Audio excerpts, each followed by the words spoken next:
today. Recording in Um, progress. Thank you, Ben. One Well, second. thank you, Ben. Yeah, good job, buddy. Thank you, Uh, Ben. Everybody together.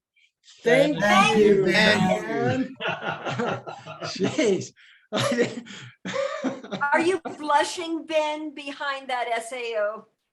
Not one bit. I just gotta go get some Okay, water. good.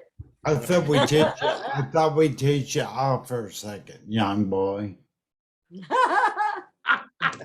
Just so you know, Aaron, well, I'll tell you later about it, but he doesn't, he certainly gets a little offensive when you call him too young. It's pretty funny. Well, he to me looked more like a thug. I wouldn't want to mess with him dark alley, you know what I mean? No, he's pretty buff actually. He If looks I had to pretty good. guess, well, thug is a bad boy. He looks Yeah. like a bad boy. Oh shit! He's got his hat turned on backwards for you now. Yeah, Oh, yeah. are we if I had talking to about my guess- mustache, Keith? If I had to guess, he's You're talking about your whole Very ouch, very ouch. For anybody watching this Zoom recording so far, this is not how it usually It's starts. just sitting there No. blocking everybody. We shouldn't be joking like this, but you know Oh, what? It's no, real. we should be very serious. It says and get it. somber, Keith. And then what does it say next to it? Well, you guys all know that Oh. I'm Leave not meeting. the most It's serious like person. outside Now, of- what do I hear in the background? Somebody talking? I'm trying to figure out what this space is on my screen. The Oh, meeting is you being know, recorded. times have changed when he's named Karen. okay. That's his wife.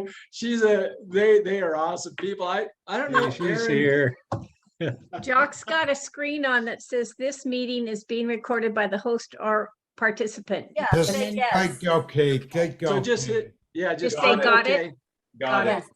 All right. Thank you. Okay. Okay. Rules and regs. Yeah. We gotta, No, Keith- everybody needs to know Keith is the corporate of the group.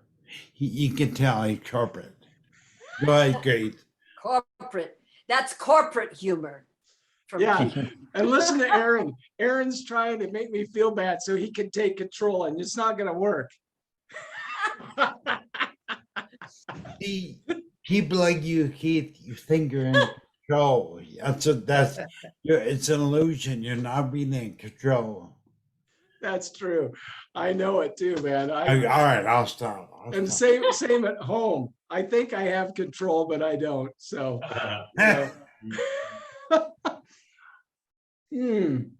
All right, guys. Well, we got it recorded. Thank you, Ben. Thank you guys, everybody, for joining us. We so appreciate all of you, and you guys know that, and that's sincere.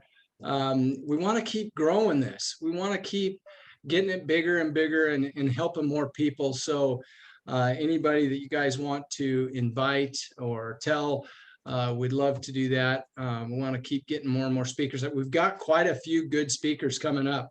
Today isn't one of those days, except I'm going to say this. Kim O'Kelly is one of our good friends and people that you guys probably, most of you all know. And the lighting is terrible in here, but she doesn't know this yet, but I'm gonna have her kick us off today. Before we go there though, last time we had the admin chair with Jeff, and that was awesome. We had a good time, and Jeff did a really good presentation on his admin chair. He's a great guy. I think you guys probably all know that. And anyway, good stuff. So real quick, Ben, could I ask you, buddy, I'm sorry to do this to you, but could you take a note of everybody that's on here for me? So we can track it. We're trying to start tracking some of this stuff. So anyway, it was great to have Jeff last time. So today is going to be kind of an open meeting. Kim reached out to me a few weeks ago, and she's been really busy with company and a bunch of stuff. We haven't had a chance to sit down and talk. But one of the things that she talked about was we thought it'd be good to just have some discussion about being exposed in different aspects, vulnerability. Vulnerability. Kim, you might let me finish and then you can go ahead. But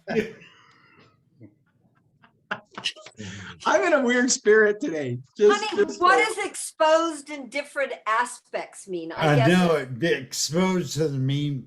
I do not use that word. You just exposed me. Keith, that's Oh. how we're gonna report you to HR. What? We're gonna have to report you to HR. I am HR. Ah, It's recorded. Oh, well. Ben. Yeah, All it's right, recorded. so let's go back to it here. We're going to talk about vulnerability and being interrupted all the time, stuff like that. So Now we good. I'm so teasing. Kim knows me. She knows I'm a turd. But the different states that we're in, whether it's physical or mental or whatever. And so I want to have Kim kind of lead us through this today. And Kim, I am going to ask that, you and I kind of do this together, but I would like your input. I'd like to have you kind of lead this. And I want to make sure that we give everybody who wants an opportunity to speak that chance. And then let's go on. And then at the end, we're not going to forget Glenda. We're going to talk about spasticity and chronic pain and stuff as well. So Kim, go ahead and kick us off, would you? okay, thank you, Keith. Sorry I interrupted you. I'm teasing. No, I did interrupt you, and I'm sorry I did that. So here's why I called Keith. My uncle passed away, and I was asked to sing at his wake. And, he was the last he was the last brother of the O'Kellys. My father, there were 3 boys. And I wanted to go and I wanted to be there. And I don't know about you guys, and this is why I wanted to talk about this.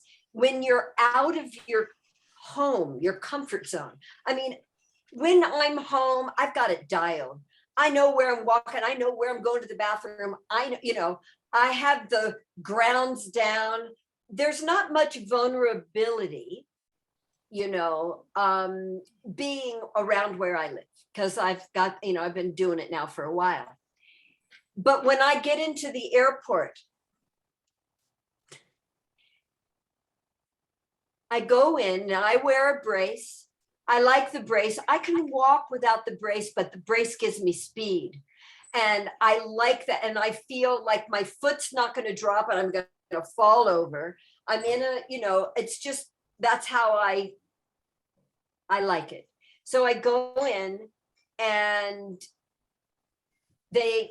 I have to, put my hands up, which is not easy for me, right?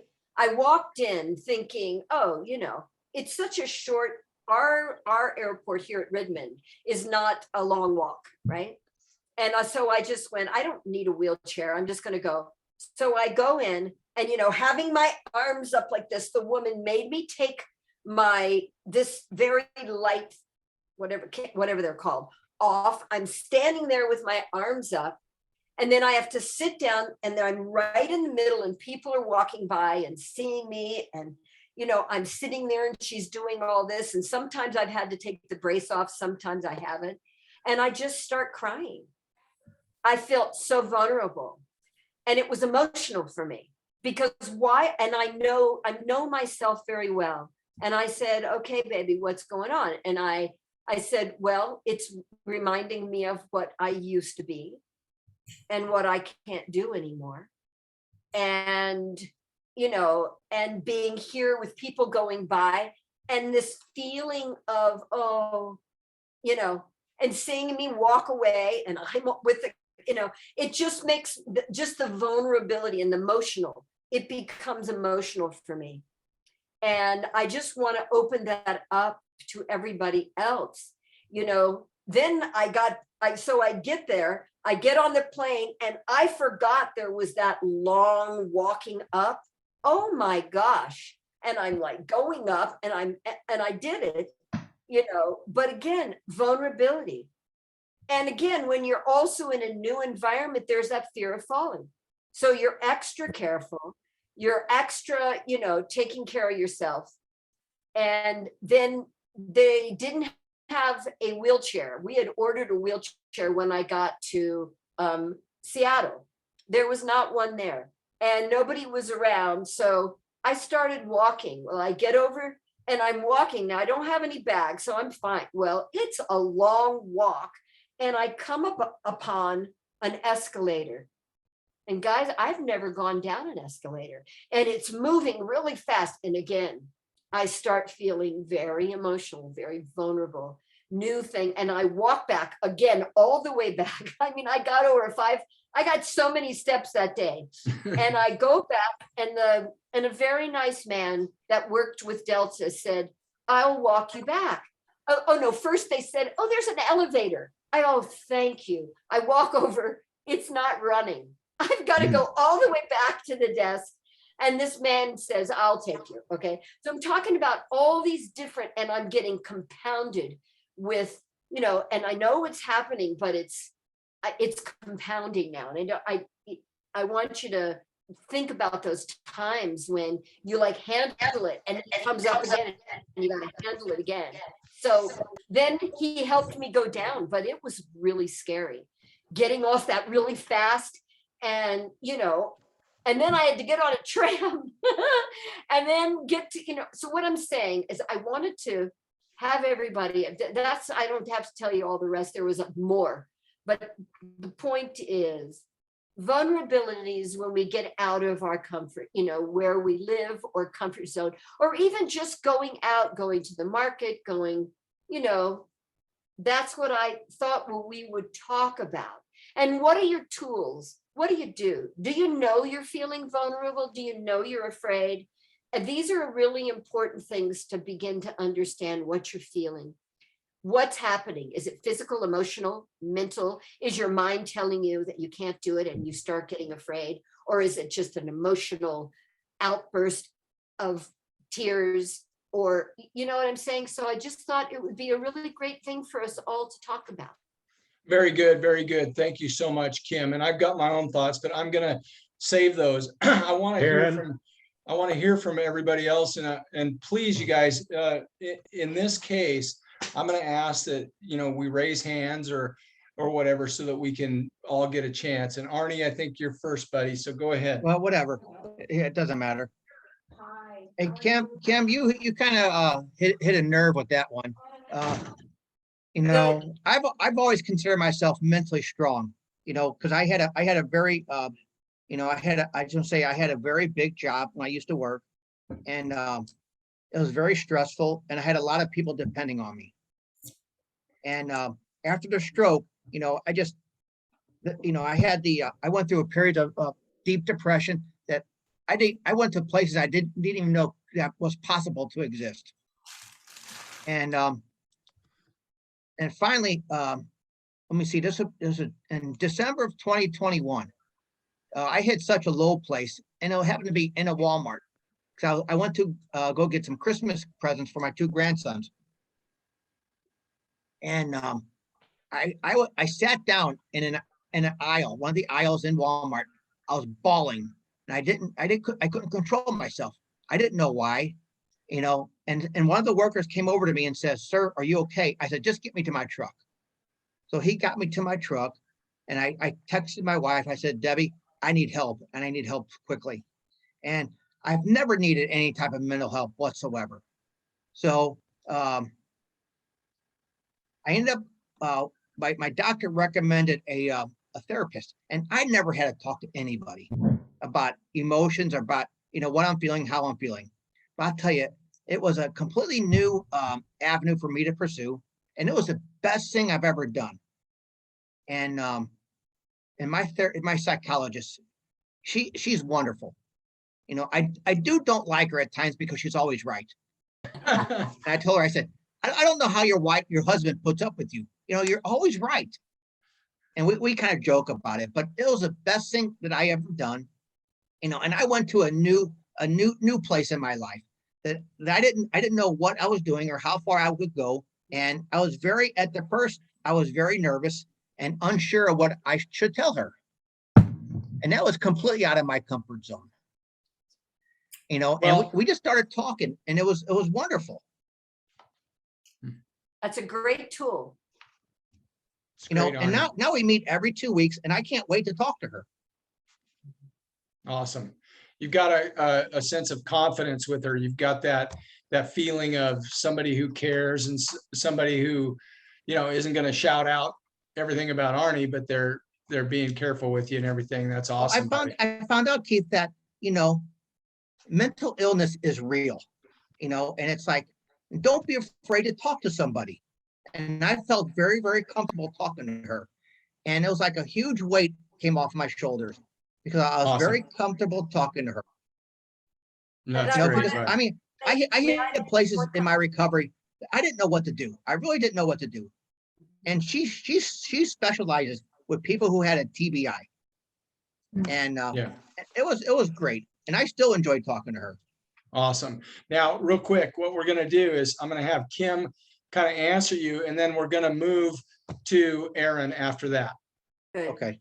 Yeah, I would like to say that's wonderful. That is, I'm wanting us to also understand what are the tools in that moment, because you're not going to have your therapist there. So I'm hoping that you're writing down what you can do in the moment of feeling vulnerable, of feeling afraid, of feeling, right? There are tools that we all want to learn to practice. So as we think about what we're sharing, I'm thinking of when it's like when we go to the PT, we don't get to take that PT home with us. So what do we do at home to work on our, Mhm. you know, specificity and repetition, rewiring the brain, because that's the key here. Our effort in that area. Anyway, that's all I wanted to say. Very good, Kim. Thank you. Thank you. Aaron, go ahead. Well, I'm curious. I'm listening and Arnie talk and Kim. Is there a difference between mentally ill? Because Arnie, I work with an organization that they don't call it mental illness. In fact, they find that kind of offensive. Call it mentally challenged. I'm just wondering, is there a difference between mentally challenged and emotions? Because to me, an emotional moment, it wasn't mental illness. I hate to see you put yourself in that box. I mean, Yes. there's times where I'll start bawling at a drop of a hat, and I don't know why, and I can't control it. And sometimes I can't stop, and that's very unnerving for me. I hear you, Arnie, But- but that sounds probably like emotional. I agree what you're saying, Aaron. Yeah. Yeah, I do too. And are you understanding what he's saying, Arnie, on that?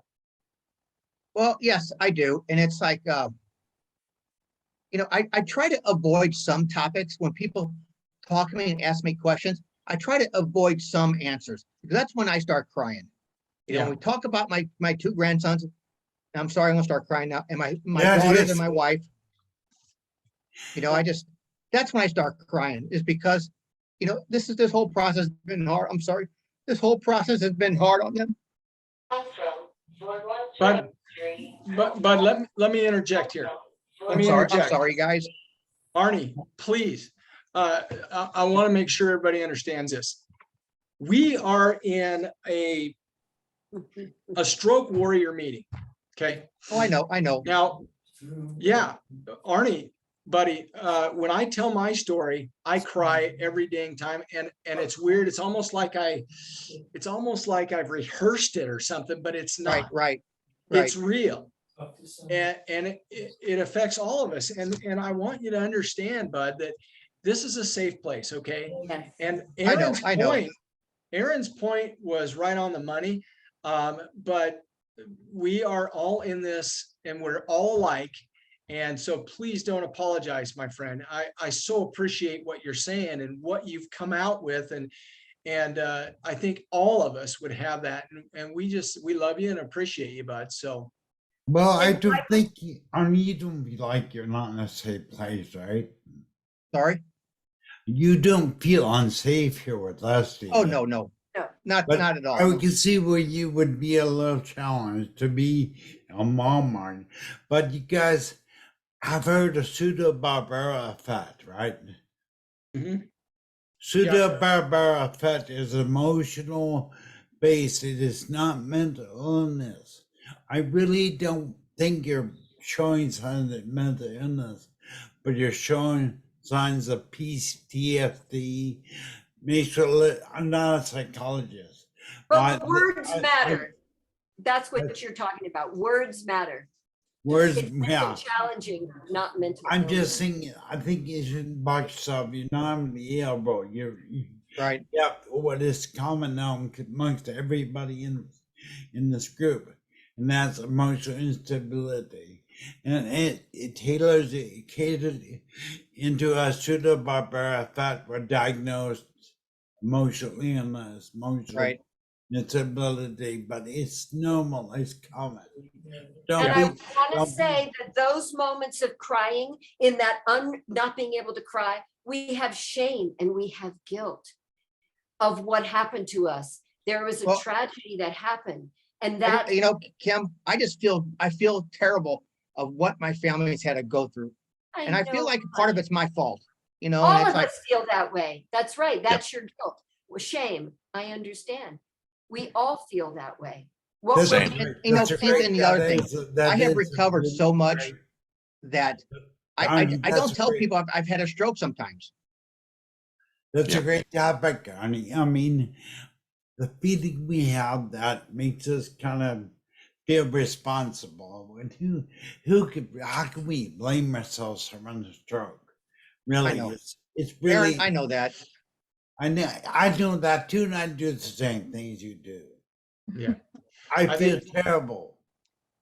Yeah, and I think we all go through certain effects of this. And there is a difference between male and female, and we got to recognize that a little bit too. But at the same time, I never cried about stuff, and now I cry. Yeah. And so there is some similarities as well. Now that's just my opinion, but I want to keep going. I want to make sure everybody gets a chance to say what's on their mind. Bev, you're up. For me, it's getting in and out of an automobile. I have trouble raising my one leg to get in, so it takes me a little bit longer. And sometimes people come up to me and say, "Are you okay?" And all that. And I feel very vulnerable then. And I also, when I go long distance walking, I have to use a rollator. And so that makes me more vulnerable.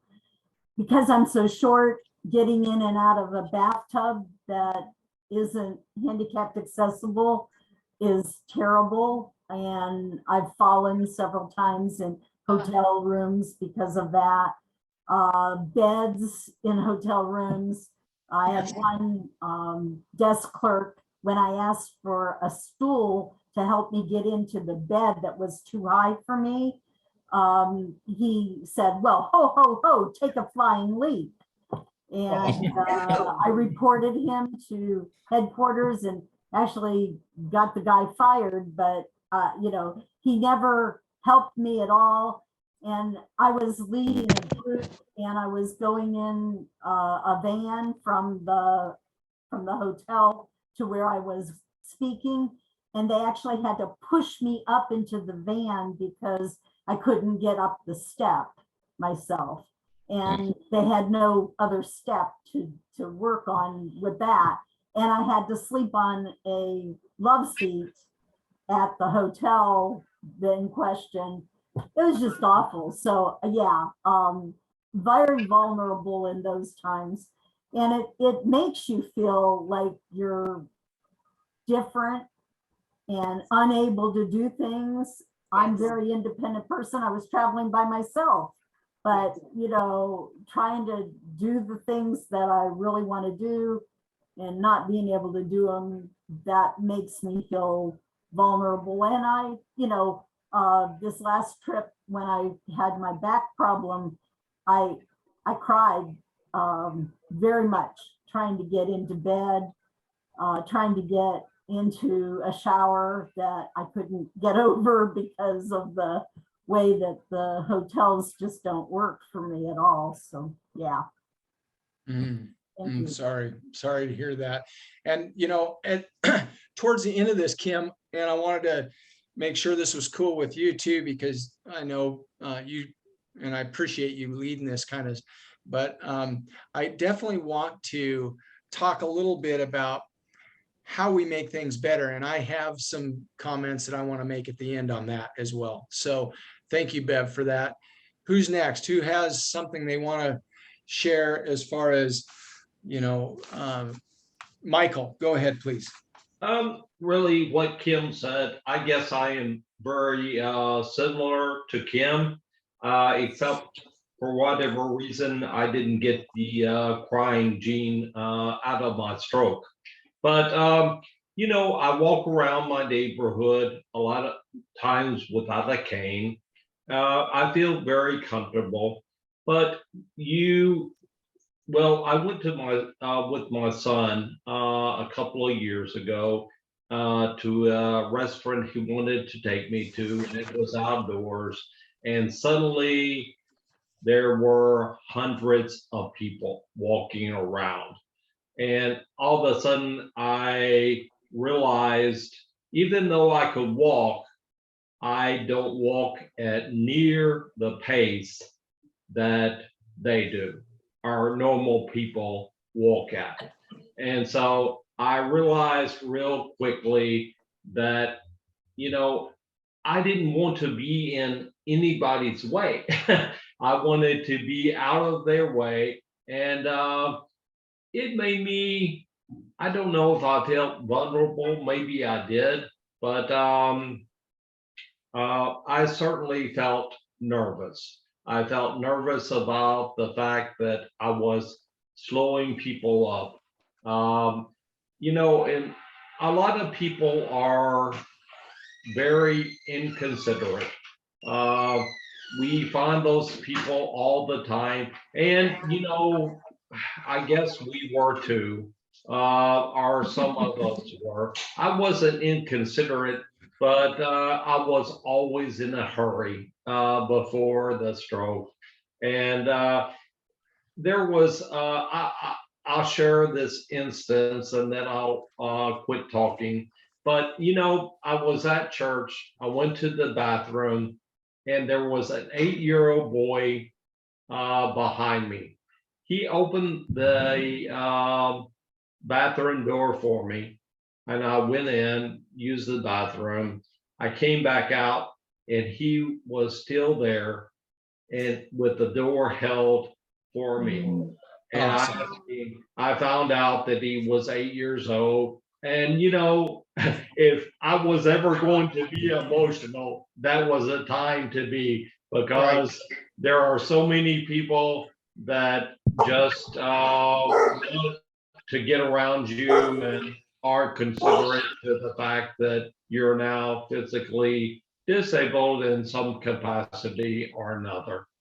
That was No, awesome. I find that when people open the door for me, I think, oh, I gave them an opportunity to be compassionate, to Yeah. choose compassion, because most people, like you said, walk by. But Yes. the ones that say, here, let me help you, it's like, oh, everything is perfect. I know that. And so I just wanted to say that. That's beautiful. That was awesome. That was a good story. I like that, Michael. Hey, Keith, one more. Yeah. I really had to change what I eat when my wife's going out. I really change and be careful about what I eat because of my left hand still being completely numb. I just don't have the flexibility and the dexterity. So, sometimes I don't order chicken sandwiches anymore because, a lot of times they're just so thick and I just can't hold it. And, and a lot of times because my left hand is still numb, I'll be squeezing the sandwich and it'll start squirting out the backside, and I don't even know it. So I'll have like honey mustard sauce all over me or grilled onions all over me. So I'm really careful about what I eat now, Kim. Well, yeah, we have to, we are making adjustments all the time, aren't we? That's it. You Yeah. know, we wake up every morning and face our disability. And we can either stay in that place of, oh, I can't walk very well and the way it used to be, and I'm not that. Or we can say, okay, what do I do? What Yeah. is my action of feeling good? I choose to feel good, you know? And so what I meant about, just so I be very clear, in my world, it's very important to be able to identify what I feel so that I can move through it. Because I know that feelings are not facts. Okay, so when you come up with something, you can say, okay, I'm feeling this way. Oh, what's it? If I don't know what it's coming from, I just say, oh, I'm feeling sorry for myself. I'm reminded that, you know, the emotions at the airport is feeling sorry for myself in that moment because I'm not what I used to be. And so I can say, okay, thank you. Thank you for sharing. Now, what are you going to choose to be? I'm going to walk and I'm going to go and I'm going to have a smile on my face because I heal everybody that is around me when I'm smiling and I have a disability. That's awesome. That's awesome. And Also a good attitude Your, about it. your bravery stands out to me among all the people I ever met. Nothing gets in your way. I mean, things get in your way and they bother you, but you blow through them like they aren't there. Kim, I marvel at Bev and Lene, who have been to airports recently. I can't take Pamela to an airport. We can't get through all of the things we need to get through. Last of which is, if you're at Redmond, how do you go up those stairs at the plane? You can't do it, and they don't have any alternatives. Oh, If you yes, they do. go- They have a ramp. Oh, but Yeah, that but- ramp is still very difficult to get Yeah, up. Very. in Palm Springs, if you've ever been to the Palm Springs airport, they have these windy ramps that give you an alternative to stairs to get up to and out of a plane, that at least you have a realistic chance of making it up there. I don't see that. Then you get on the plane, then you got this narrow aisle. And what about the bathroom? Well, the bathroom is hard enough for fully able people. And if you're not, you either got to hold it or along the way. So we've kind of abandoned thinking about traveling that way because it's more, this is the wrong way to put it, but it's more work than it's worth. The pain and the aggravation are more than we want to deal with. Yeah. You know, we've all heard the story about the lady here in Bend at an SAO, one of the earliest SAO meetings we went to. She had researched finding a doctor and she found there was one in town and she went, oh, good, I can get up the ramp into the building. She got into the building and the doctor was on the second floor and there was no elevator. And so end of that experience for her. yeah, crazy. And Yeah. It may even be one of Kim, did you want to comment on that? You know, I suppose one of the beginnings of when I had the stroke, you're right, I was determined to be able to get as able as possible. One, from my husband, you know, and my daughter. I did not want to have to, and I worked really hard. You guys all know how hard I worked. And I am someone that will confront, you know, and not let something stop me. But you know, it's easy, like the fear. Oh, I have all these, I've started to really understand since I had the stroke, all the fears that have stopped me in my life. You know, because we relive everything up to when we had the stroke. It really does have us, you know, experiencing, oh my gosh, and I had so much regret. Then the anxiety, you know, the fear of the future, fear of leaving Randall. I don't want to be away. I want to be there for him. You know, I mean, just on. And I'm realizing that those fears are going to keep coming up. It's how I deal with them. I have to be aware of the fear, and then I have to choose to have faith that I can be all right, or I'll ask for help. But I can't let it stop me. And I think No, that, don't let it stop you, Kim. well, I try very hard not to, you know.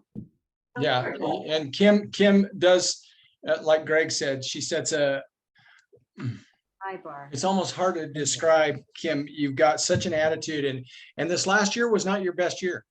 You had plenty of issues, and you get through them, and you always have the great attitude. And I profess that attitude is a huge part of this. And I'm It going to is, Keith.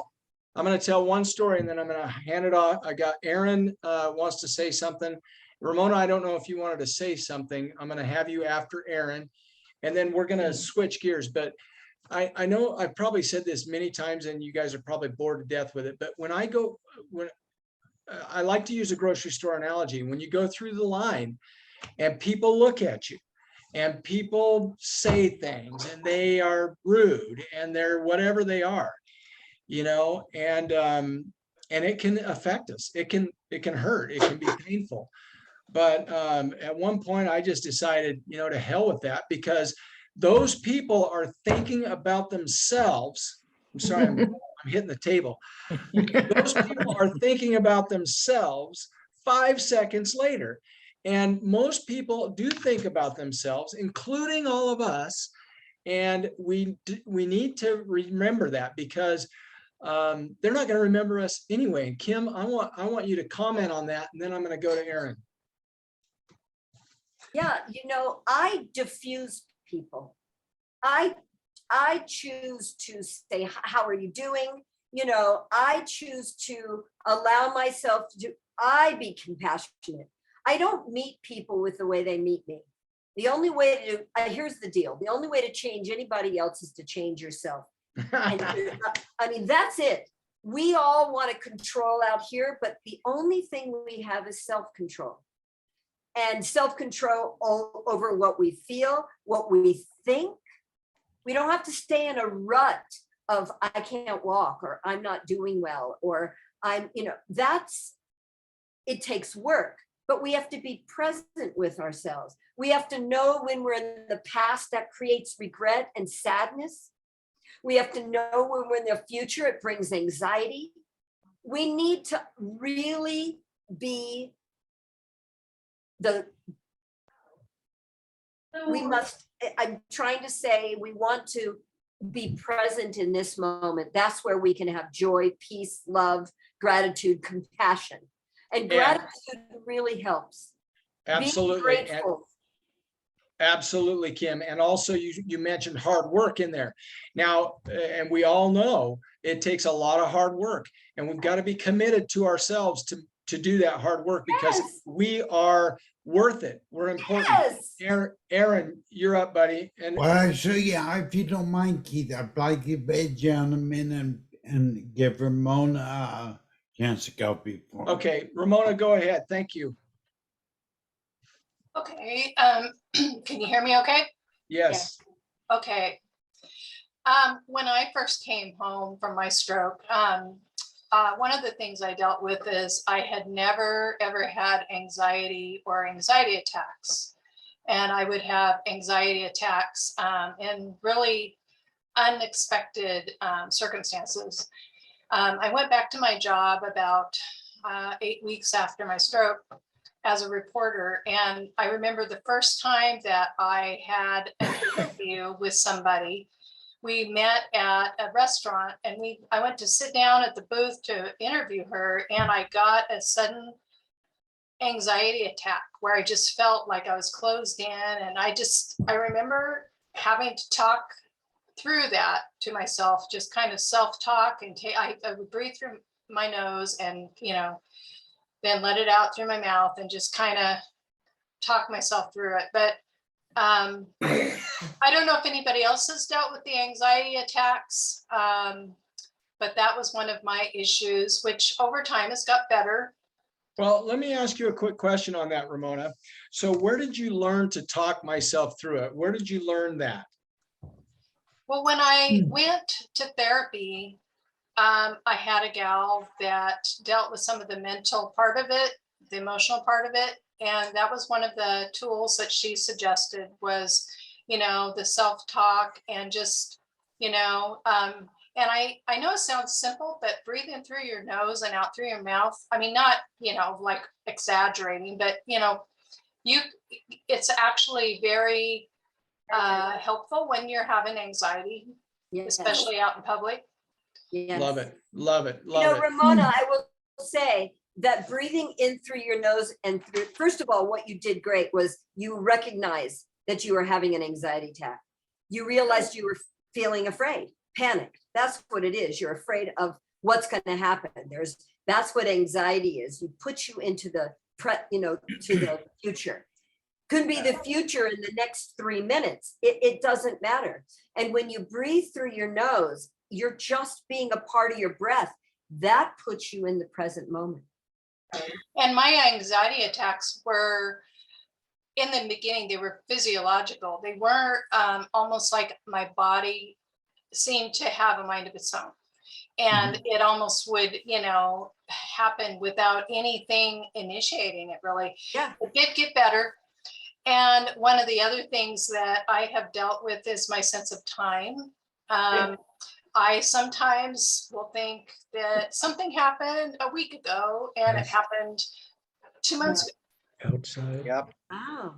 And that's kind of a weird thing that has happened to me. And sometimes I don't even realize it until I look over my phone messages or my email messages and I think, oh, I just talked to her and it was, 2 weeks ago. And so it worked. That's one of my tools has been to save all my messages and go through them often to make sure I don't miss anything.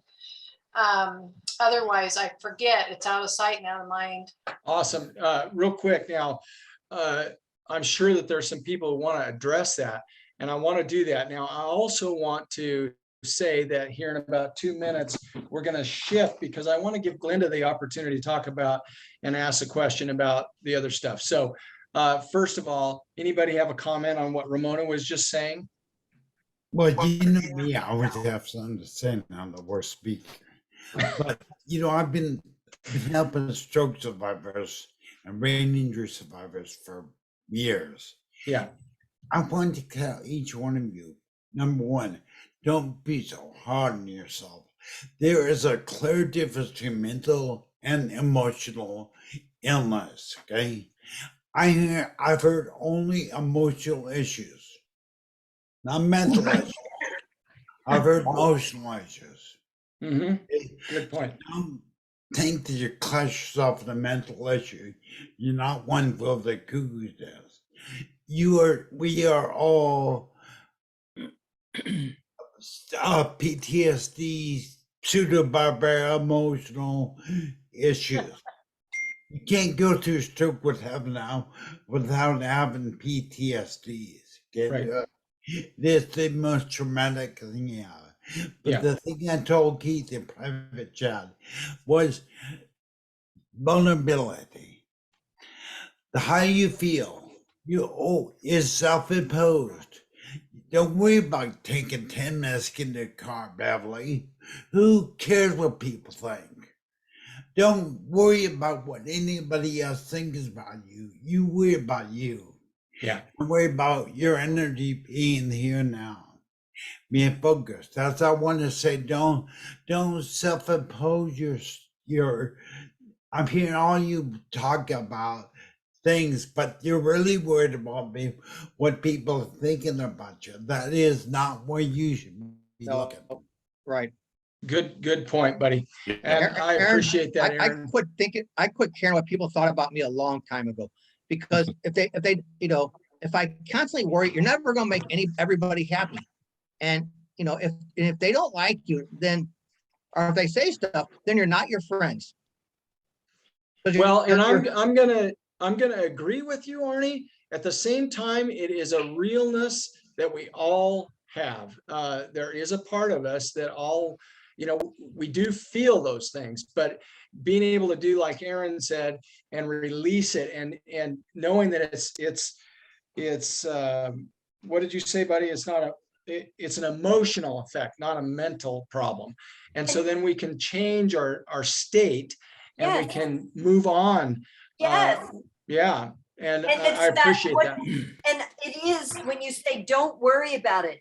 The truth is, if you're worrying about it, then you need to say, oh, I'm worried. You got to just be, it's honest with yourself. That's the Mm. self-talk. Oh, Yeah. I'm worrying about it. Now, let me choose to let that go. Hey, Kim, Because one we thing my have therapist choice. told me is, she had me say, over and over and over, accept who you are.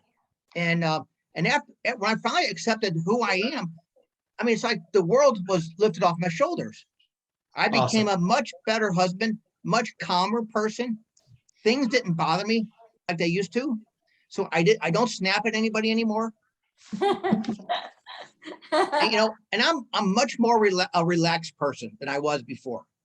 Yes, I love it. that's why you've gained from the stroke. All of us, the truth is, we've lost a lot, but we've gained a lot. Oh my God. Don't Hallelujah. forget your Yes. gain. That I was also- awesome.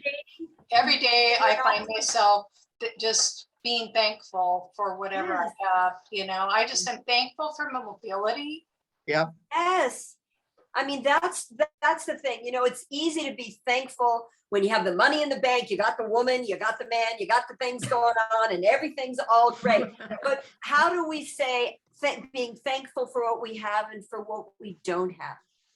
Kim, Let's that not was be right, conditional. We right cannot on be, the money. right? It is. Let's not allow ourselves to be conditional. We have been, I will even say, blessed. I have a God of my own understanding. I can call this infinite source God very easily. That's the other part of our makeup. We are spiritual, emotional, mental, and physical beings. Let's remember that. Is it happening emotional? Is it happening, I've got a rut. I'm in a pattern of thinking a certain way. That's what causing? It's important to really, we have been given an opportunity to dig ourselves in such a different way that makes us such better. I'm getting chills. We can truly live the rest of our lives being the greatest me we can be. Now, That's awesome. Awesome. Yeah. Keep back Yeah. up. Okay, Keith. One thing. Yeah. Wait. I hear somebody's phone or something. That was Karen. Oh, okay. All right, go ahead, Aaron. Aaron's up. One Real thing I quick. want to say is Quickly. stroke and brain cancer is the best thing that ever happened to me. The best thing. Yeah, it's been, my life is so more richer now. It's so more fulfilling than it's ever been. And unlike some of you, I've been in a wheelchair 12 years, okay, people. And I'm telling you, it's none of it's based on our ability. I had an amazing conversation with Kim yesterday, amazing. And it's about who we are inside. Who you are inside, not outside. That's awesome, Aaron. And you, buddy, you are the epitome of that person who was dealt a big challenge and you overcame it, buddy. And I'm proud to know you as a friend and I'm thankful for you. And I want you to know that. So Thankful for each one of you too. yeah. Now, I hate to do this, you guys, but I want to stay on You've been track a Yeah, little bit. Glinda, we need to talk about what Glinda wants to talk about. Spasticity. Exactly. And And- Glinda, we got five minutes. Can we get there with that, or do we need to make it another? Can I share with you, Meeting. Glinda, what I do? I have been uncomfortable every day of my life since I had the stroke. I am physically uncomfortable, okay? I have a lot of pain and they call it pain. I don't call it pain. I call it uncomfortability. Because when I broke my hip, I gotta tell you, that was pain. It was sharp and it was horrible. This is just, here's the deal, the spasticity, here's what we're dealt with. So for some it's different, but for me, and it sounds like you too, Glinda, our brain, okay, here's the way physical, our brain is the one that's supposed to release us. When we get tight, okay, then we have something in our brain that releases. Mine was knocked out. That's why I have that spasticity. I used to feel like I had a tree trunk in my arm, okay? I take baclofen. That is something I didn't come up with. Listen, I was clean and sober for 31 years. I didn't have anything in my body. And I was met with this stroke. And I had all of this weird, it affects my motor and where it was in my brain. And it affects my, what's that called? Sense. It's like the sensations. Well, without taking pregabalin, so I take those two things, pregabalin and I take baclofen. The pregabalin helps my motor, and it does dull some of the pain. But honestly, the only thing that gets me out of complete pain is when I meditate. All right, that's the only time I don't feel anything physical, nothing. But it helps, and then the baclofen addresses this. I mean, my neck. I mean, if I'm just showing you, I'm physicalizing it. But you know what? I've worked to get, there's things you can do. I've stretched my entire time I get on the floor. I found out how do I get on the floor, try to get Lene on the floor. Oh my gosh, that's a mouthful. But the stretching, so these are things that you can do. All right. And you have to find an acceptance. You know, I looked in the mirror the other day and I said, well, I'm looking at myself and I said, well, if this is not the life at 66 you thought it was going to have. And I said, but this is the one I have. And I loved myself. You know, it's really important. Here's now real quick, Kim, I want to give Glinda the opportunity to say, you know, and ask what it is that what she's talking about specifically, if you have anything, Glinda. Why don't we, I'll wait until the next meeting, but in the meantime, I'm wondering if I could send an email to you, Keith, and ask a couple questions like, you know, who has spasticity or recommending a good therapist. And then if someone if you forward that to the group, if someone wants to respond to me, maybe that would be helpful. And you're okay if I include your email when I send that out, correct?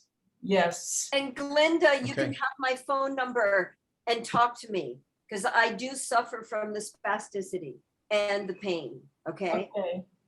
So Keith will give you my number, right? Or should I write it in the chat? I think we're going to No, be. I'll send it to her. Glinda, Oh, thank Glinda, you. send me a note and I'll make sure that you get the Kim's phone number as well. And I'll send it out to everybody. Okay, thank you. Okay.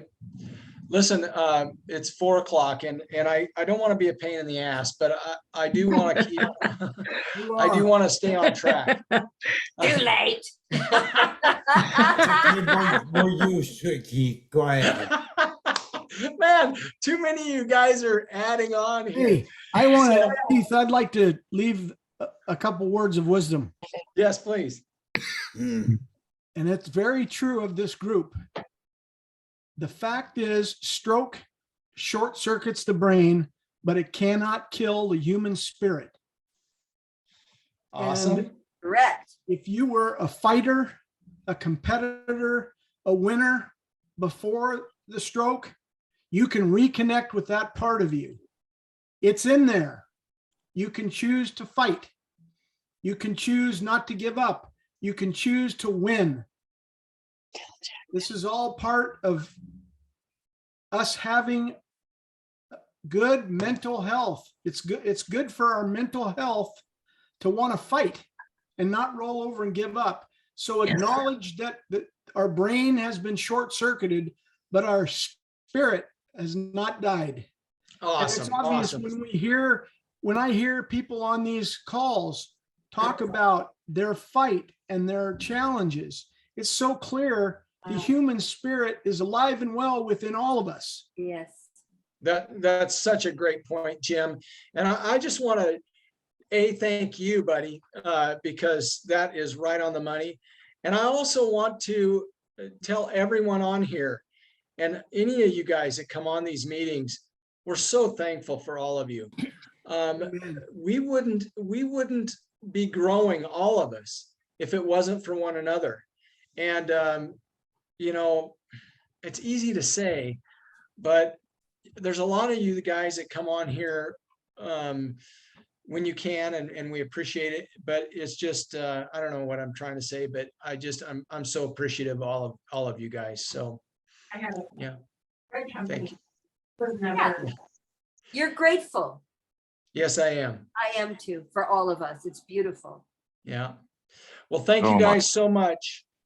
We're gonna bail on. Jeff, it's good seeing you. It's good seeing all of you guys. Joyce, everybody. And Jock and Karen, I hope to look or see you guys soon as well. Bye. Bye. Bye, guys.